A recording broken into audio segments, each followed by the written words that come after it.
यीशु मसीह के नाम से फिर से सब शुभ संदेश के दर्शकों को मैं स्वागत करती हूँ, धन्यवाद करती हूँ। परमेश्वर ने ये द्वार खोला है और शुभ संदेश चैनल के लिए तमाम लोग जो मेहनत करके इस कार्यक्रम को आप तक पहुँचने के लिए काम करते हैं, उन सब बातों के लिए हम धन्यवाद करते हैं।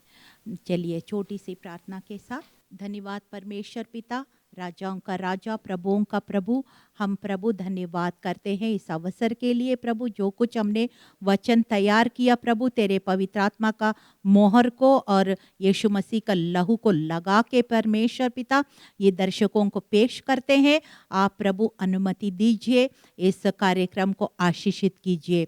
देखने वाले सब दर्शकों को उनकी ज़रूरत के अनुसार प्रभु आत्मिक उन्नति, सांसारिक उन्नति दीजिए और भले रख लीजिए परमेश्वर। धन्यवाद, सारा आदर महिमा आपको देते यीशु मसीह के जीवित और सामर्थी नाम से मांगती हूँ, आमीन। आज जो विषय लिया है ये है who do you want, Jesus और बरब्बास। ये आप किसको चुनेंगे, यीशु को चुनेंगे या बरब्बास को चुनेंगे? ये टॉपिक लिया है, इसलिए लिया है कई बार हम जो चुनाव करते हैं कि our whole life journey is a bundle of choices you make, it's a reflection of the choices you make. बहुत सारी चुनाव जो हम करते हैं उनका नतीजा है जो हमारी जीवन में रिफ्लेक्ट होता है। इसलिए जो कुछ हम चुनाव करते हैं ना, पवित्र आत्मा का प्रेरणा से होना चाहिए, वचन की प्रेरणा से होना चाहिए और सही होना चाहिए, वो बहुत ज़रूरी है। अगर ऐसे नहीं है तो फिर क्या होता है, कई बार हम इधर उधर ब्लेम करेंगे, लड़ाई झगड़ा करेंगे, कुड़कुड़ाएंगे, बुड़बुड़ाएंगे, फिर कुछ नहीं होगा, बातें सुधरेंगे नहीं, वैसे की वैसे रहेंगे। इसलिए हम आज देखेंगे और प्रार्थना भी करेंगे कि बाइबल में किस तरह से कई लोग गलत चुनाव किया है, उसका नतीजा अच्छा नहीं था। तो हम भी इस स्टोरीज, रियल स्टोरीज जो बाइबल में हैं, उन लोगों से हम कुछ सीखेंगे और हम लगातार सही चुनाव करने का प्रयास करते रहेंगे और आशीषों का वारिस बनेंगे। ये जो यीशु मसीह और बरब्बा, ये चारों गॉस्पल में, मत्ती, मार्क, लूक और यूहन्ना, ये चारों गॉस्पल सुसमाचार बोलते हैं ना, चारों में इसका जिक्र है, लेकिन लंबी लंबी जिक्र है। तो मैंने सबसे छोटा वाला हिस्सा मैंने लिया, तो ये कितना इम्पोर्टेंट है, चारों गॉस्पल्स में है। तो यूहन्ना का मैंने 18, जॉन चैप्टर 18 38 to 40, सिर्फ 2 वचन है, सबसे छोटा यही है, इसलिए मैंने ये वचन लिया है।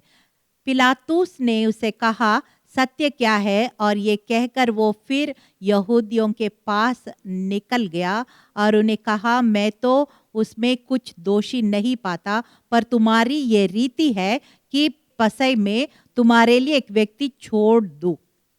तो क्या तुम चाहते हो कि मैं तुम्हारे लिए यहूदियों के राजा को छोड़ दूं? तब उन्होंने फिर चिल्लाकर कहा, इसे नहीं, परंतु हमारे लिए बरब्बा को छोड़ दो। और बरब्बा डाकू था। देखिए, बरब्बा कौन था? डाकू था। He was a political terrorist, he was a murderer and he was a rebel leader. ये बरब्बा डाकू था, इसलिए उनके अपराधों के कारण वो बंदी गृह में था। और यीशु मसीह कौन था? वो परमेश्वर का पुत्र था और परमेश्वर स्वयं मनुष्य बन के मनुष्य के उद्धार को देने के लिए, मानव जाति का कल्याण के लिए उसको मनुष्य बन के अपने आप को दीन होकर इस पृथ्वी में आया है। और पसई का पर्व में एक रीति होता था, और रोमियो, वहाँ पे यहूदी लोग को कौन वहाँ उस समय राज कर रहे थे? रोमियो का हुक्म, रोमन एम्पायर। तो इसलिए उसने, वो जो पिलातुस कह रहे हैं, इसमें कुछ मुझे कोई दोष नहीं लगता है देखने में, इनको रिहा करते हैं। नहीं बोला उसने, नहीं नहीं नहीं नहीं, हमें इसको रिहा नहीं करना है, बरब्बा को रिहा, क्योंकि वो फेस्टिवल का दिन एक जने को बंदी गृह से रिहा करने का एक रिवाज था।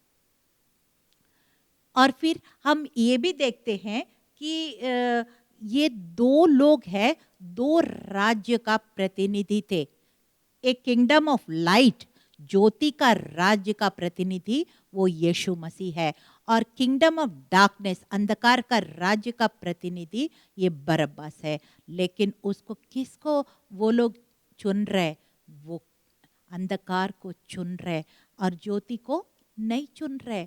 देखिए, थोड़ा सा हम वचन से देखेंगे। यूहन्ना 3:19 में लिखा है, और दंड की आज्ञा का कारण ये है कि ज्योति जगत में आई है, मनुष्यों ने अंधकार को ज्योति से अधिक प्रिय जाना, क्योंकि उनके काम बुरे थे।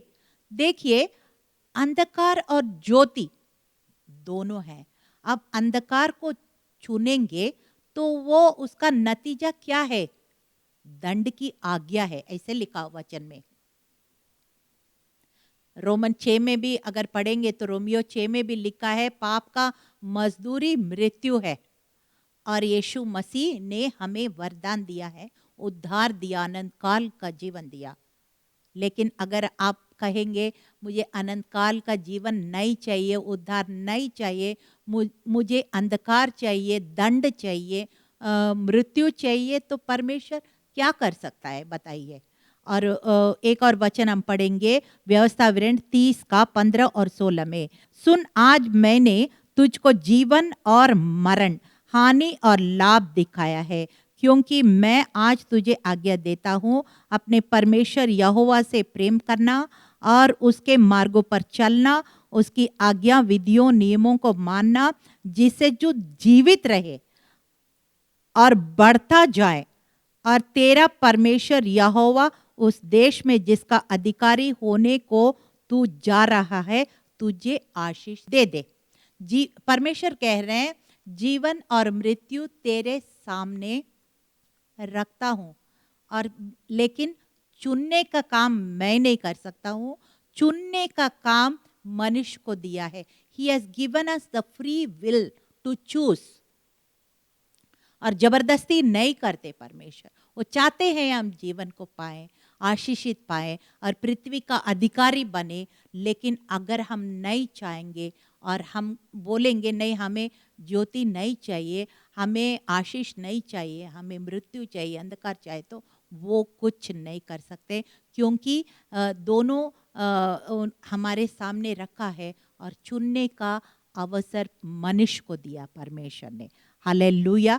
और 2-3 वचन हम पढ़ेंगे, यशायाह 30 और 21। बड़ा अच्छा सुंदर सुंदर वचन है, आप नोट करके अपनाइए, और जो भी निर्णय लेना है ये ज़रूर ये वचन को इस्तेमाल कीजिए। और जब कभी तुम दाहिने या बाएं मुड़ने लगो, तुम्हारे पीछे एक वचन तुम्हारे कानों में पड़ेगा, मार्ग यही है और इसी पर चलो। हालेलुया। मतलब लेफ्ट राइट इधर उधर भटकते हैं ना, कई चीज़ों में हम भटकना पसंद करते हैं, लेकिन उनकी आवाज़ को नहीं सुनना पसंद करते। लेकिन परमेश्वर कह रहे, क्यों भटकते हो? मैं तेरे कान के पीछे एक धीमी आवाज़ को से मैं बोल रहा हूँ, मार्ग यही है, और इस मार्ग में जाने के लिए मैं तुझे कह रही हूँ। दूसरा मार्ग पकड़ लोगे तो फिर उनका डेस्टिनेशन भी कहीं और पहुंच जाएंगे, जहां पहुंचना चाहिए वहां नहीं पहुंचेंगे, कहीं और पहुंचने का फिर कुछ नहीं हो सकता। साम 32:8, भजन संहिता 32 का 8, मैं तुझे बुद्धि दूंगा, जिस मार्ग में तुझे चलना होगा उसमें तेरी अगुवाई करूंगा, मैं तुझ पर कृपा दृष्टि रखूंगा और सम्मति दिया करूंगा। हालेलुया। और वो कह रहे, मैं मेरे नज़र से चीज़ों को देखने लग जाओ, और फिर मैं तुम्हें देखो कैसे आशीषित करूंगा तेरे बयान से बाहर। यशायाह 48:17 में इसमें लिखा है, यहोवा जो तेरा छुड़ाने वाला और इस्राएल का पवित्र है, वो यूं कहता है, मैं तेरा परमेश्वर यहोवा जो तुम्हें लाभ के लिए शिक्षा देता हूँ, जिस मार्ग से तुझे जाना है उसी मार्ग पर तुझे ले चलता हूँ। हालेलुया। यिर्मयाह 29:11-12 में लिखा, यहोवा की ये वाणी है, जो कल्पनाएं मैं तुम्हारे विषय में करता हूँ वो हानि की नहीं वरन कुशल की है, और अंत में तुम्हारी आशा को मैं पूरी करूँगा। तब उस समय तुम मुझे पुकारोगे, मुझसे प्रार्थना करोगे, मैं तुम्हारी सुनूंगा। हालेलुया। साम 37:23 में लिखा, मनुष्य की गति यहोवा की ओर से दृढ़ होती है और उसके चलन से वो प्रसन्न रहता है। हालेलुया। ये इंग्लिश में बड़ा लिखा, the steps of a good man are ordered by the Lord. Every step is ordered by the Lord. एक एक कदम परमेश्वर की ओर से उठाएंगे तो देखिए कभी जिंदगी में गलत हो ही नहीं सकता है। रोमियो 8:5 और 6 में बड़ा अच्छा लिखा है, शारीरिक व्यक्ति शरीर के बातों पर मन लगाता है, परंतु आत्मिक व्यक्ति आत्मिक बातों पर मन लगाते। शरीर पर मन लगाना तो मृत्यु है, परंतु आत्मा पर मन लगाना जीवन और शांति है। बोल रहे हैं, देखो there are two types of people, दो तरह के लोग हैं। शरीर की मतलब चाल के लोग होते हैं, आत्मा की चाल के लोग होते हैं। अगर तू शरीर की बातों पे चलते हो तो वो अंत उसका मृत्यु है। अगर आत्मिक बातों पर तेरी चाल होता है तो फिर उसका जीवन और शांति है। ऐसे लिखा है, वचन में लिखा है। पहला पत्रस 3:28 में ले, इसलिए मसीह ने भी अर्थात अधर्मियों के लिए धर्मी ने पापों के कारण एक बार दुख उठाया ताकि हम परमेश्वर के पास पहुंचे। वो शरीर के भाव से तो मारा गया पर आत्मा के भाव से जिला गया। कि इसका मतलब ये है, पहला पत्रस 3:18 में इसका मतलब ये है कि यीशु मसीह हमारे लिए अपने शरीर को क्यों दे दिया बलिदान, ताकि हम शरीर का चाल ना चले और आत्मिक चाल चले और परमेश्वर के नजदीक में आए।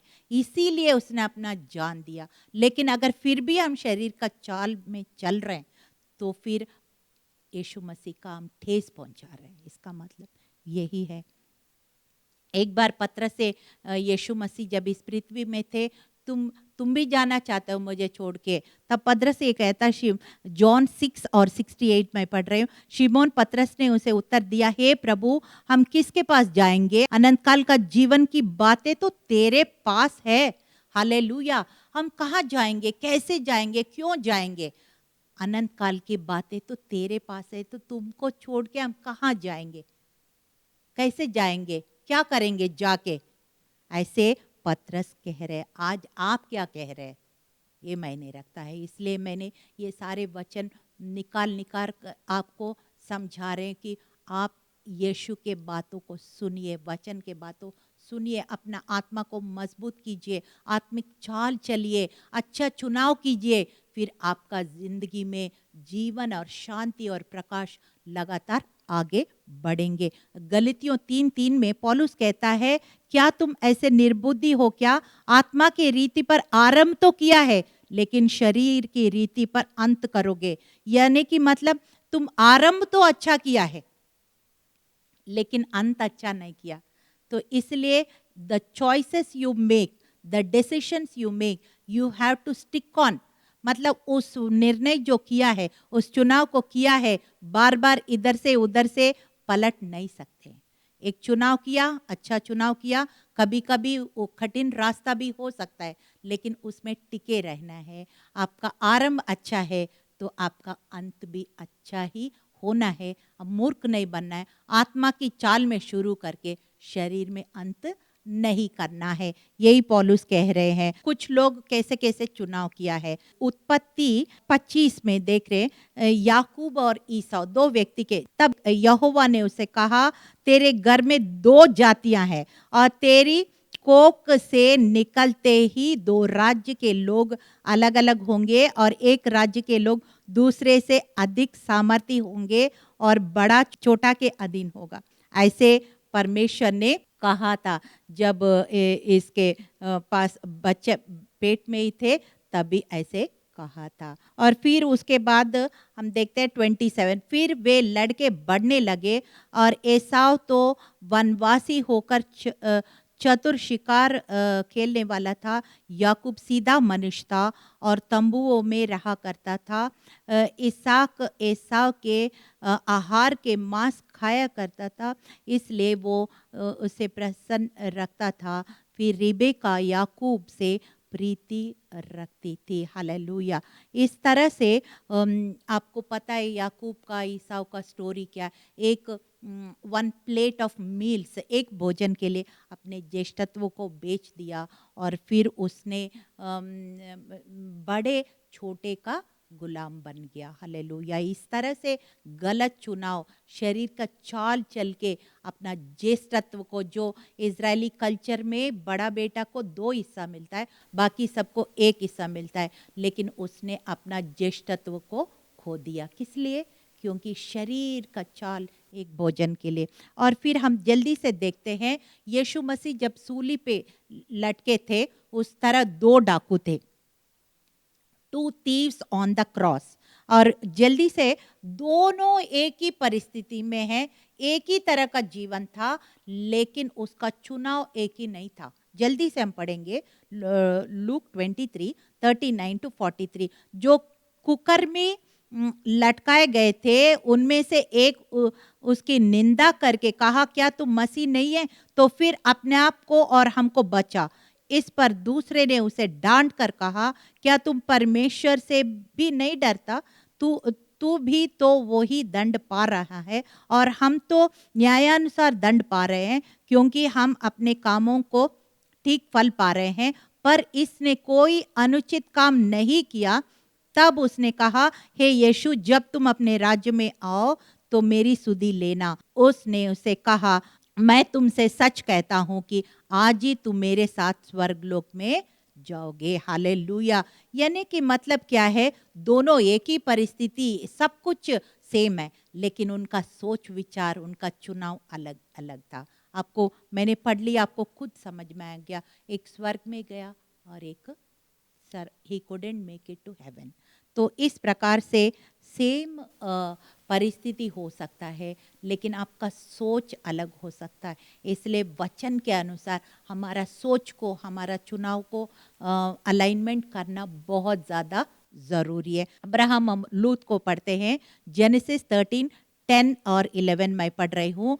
तब लूत ने आंख उठाकर यरदन नदी के पास वाली सारी तराई को देखा कि वो सींची हुई थी। जब यहोवा ने सदोम और गोमोरा का नाश नहीं किया था, तब तक सोवेर के मार्ग तक वो तराई यहोवा की वाटिका और मिस्र देश के समान उपजाऊ थी। सो लूत अपने लिए यरदन की सारी तराई को चुन के पूर्व की ओर चला और वे दूसरे से अलग हो गए। देखिए, लूत ने वो बाहर का ग्रीनरी को देखा, बहुत सुंदर है, इसको मैं चुनूंगा, और फिर वो चुन लिया और बाकी अब्राहम को और लूत को अलग हो गया। आपको पता है, वो जो बाहर से तो बड़ी ग्रीन थी, लेकिन बाद में सोदोम और गोमोरा जिसने लूत ने चुन लिया, उस जगह का क्या नतीजा आपको सबको पता है। वो सारा पूरा पूरा सोदोम और गोमोरा नाश हो गई थी। इसलिए हम सिर्फ बाहर का चीज़ों को देख के हम गुमराह नहीं होना है, कि हम उसके बियॉन्ड, उसके आगे भी हमको देखना है, गहराई में देखना है, उनके पीछे क्या है वो भी देखना है, और सही चुनाव को हम करना है। उस तरह ओरफा और रूत, जल्दी से मैं पढ़ रही हूँ, 2 बहुएं थी नाओमी का, और ये 2 वचन मैं पढ़ रही हूँ, रूत किताब में पढ़ रही हूँ, 1 अध्याय 15 से 17 मैं पढ़ रही हूँ। तब नओमी ने कहा, देख तेरी जेठानी तो अपने लोगों और अपने देवता के पास लौट गई है, इसलिए तू भी अपनी जेठानी के पीछे लौट जा। पर रूत ने बोली, तू मुझसे यही विनती ना करो कि मुझे त्याग या छोड़कर लौट जा, क्योंकि जिधर तू जाएगा उधर मैं भी जाऊंगी, और जहाँ तू टिके वहाँ मैं भी टिकूंगी। तेरे लोग मेरे लोग और तेरा परमेश्वर मेरा परमेश्वर होगा। जहाँ तू मरेगी वही मैं भी मरूंगी, और वही मिट्टी दी जाएगी। यदि मृत्यु छोड़कर किसी कारण मैं तुझसे अलग नहीं होंगी, तो यहोवा मुझसे वैसे ही वरन उससे भी अधिक करे। तो किस प्रकार से नओमी के साथ वो लगी रहे, वो सिर्फ अपना चुनाव, ये दोनों का सेम सिचुएशन था, दोनों बहुएं के, लेकिन एक ने वापस जाने का निर्णय लिया और एक ने वो अपनी मदर इन लॉ की ख्याल रखते हुए, और मोआब एक श्रापित देश था, और इज़राइल के साथ जुड़ के वो यीशु मसीह का, दाऊद का परदादी बन गया, और उसी वंशावली में यीशु मसीह आए। तो ये की परिस्थिति हो सकता है, सब कुछ सेम हो सकता है, लेकिन आपका चुनाव क्या है उसका बहुत महत्व रखता है। इसी तरह से हम जल्दी से हम देखते हैं, नूह का 3 बेटे थे। जेनेसिस चैप्टर 9 वर्स 20 टू 27, बहुत सारे वचन है, लेकिन मैं उसको ऐसे ही बोल रही हूँ। नूह किसानी करने लगा और उसने दाख की बारी लगाई, और दाख मधु पी कर मतवाला हुआ, अपने तंबू के भीतर नंगा हो गया। तब कनान के पिता हाम ने अपने पिता को नंगा देखा और बाहर आकर अपने दोनों भाइयों को बता दिया। तब शेम और येपेत, देखिए, पहले जो 3 बेटे थे ना, 3 बेटे, और उसमें से कानान के पिता हाम ने, हाम ने क्या किया, उसने पिता को नंगा देख के सबको बताया, मतलब मजाक टाइप का कर रहा था। और फिर लेकिन उसने क्या किया, दूसरा 2 बेटे थे, और उसने पीछे से जाकर, उसने मजाक नहीं किया, ना अपने आंखों से उनको नंगा देखा। उसने बेडशीट, एक वो ऐसे बेडशीट लेके उसको पूरी तरह से उनको ढक दिया। तब जब उनका होश आ गया, फिर नूह ने वो जो उसने मजाक किया अपने भाइयों के सामने, उनको उस वंशावली पूरा श्रापित हो गया। और फिर ये जो दूसरा 2 भाई है, जो शेम और याफेत, जो वो है, वो आशीषित वंशावली बन गया, क्योंकि उनका वही परिस्थिति, लेकिन प्रतिक्रिया अलग अलग तरीके से है। और एक ने मजाक करके पापा का बेइज्जती किया, और दूसरे ने, 2 भाई ने क्या किया, उसका पापा का ढक दिया, उनके पाप को ढक दिया। सच्चा प्रेम क्या करता है, पाप को ढकने का कोशिश करता है। इसलिए तो फिर वो जो हैम है, वो कनान है उनका बेटा, ये लोग, ये दोनों का गुलाम बन गया। आगे हम पढ़ेंगे तो इस तरह से उस वंशावली में पूरा श्रापित हो गया। क्यों? उनका प्रतिक्रिया, उनका चुनाव गलत था उनका, इसलिए उनका परिणाम भी गलत होता चला गया। जब नूह का बारे में, पिछले बार मैंने नूह का बारे में, कैसे जल प्रलय हुआ था और नूह और उनके परिवार कैसे बच गया, मैंने उसके बारे में जिक्र बताया। लेकिन यहाँ पे अगर उत्पत्ति का 8 अध्याय 7 से 12, वहाँ पे अगर हम पढ़ते हैं, तो वहाँ पे सबसे पहले कौवा को जब भेजा नूह ने देखने के लिए, वो कौवा क्या कर रही थी, पूरा घूम रहे, वहीं पे घूम रहे, लेकिन वो वापस नहीं आया। और क्यों वापस नहीं आया?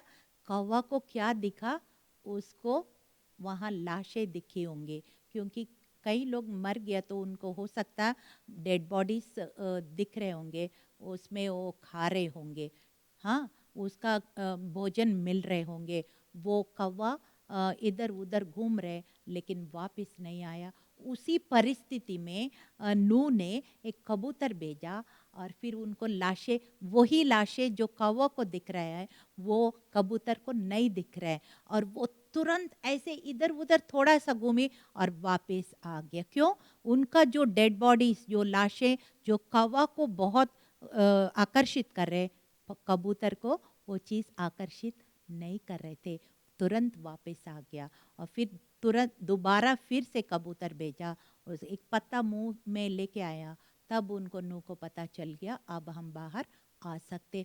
तो आप, कौन सी चीज़ आपको आकर्षित करता है, आप उससे जरा जांच विचार कर लीजिए, ये बहुत बहुत ज़रूरी है। और लास्ट में 1 सामुएल 8 अध्याय 5, 7 और 8 में लिखा है, जब इस जजेस, 12 जजेस थे, न्यायाधीश थे, और आखिरी जो न्यायाधीश और जो भविष्यवक्ता सैमुअल थे, और सैमुअल बहुत बुजुर्ग हो गया, और उनके बच्चे उनके अनुसार नहीं चल रहे थे, तो लोग बोल रहे, अब आप तो बूढ़े हो गया, अब हमें कौन देखभाल करेगा।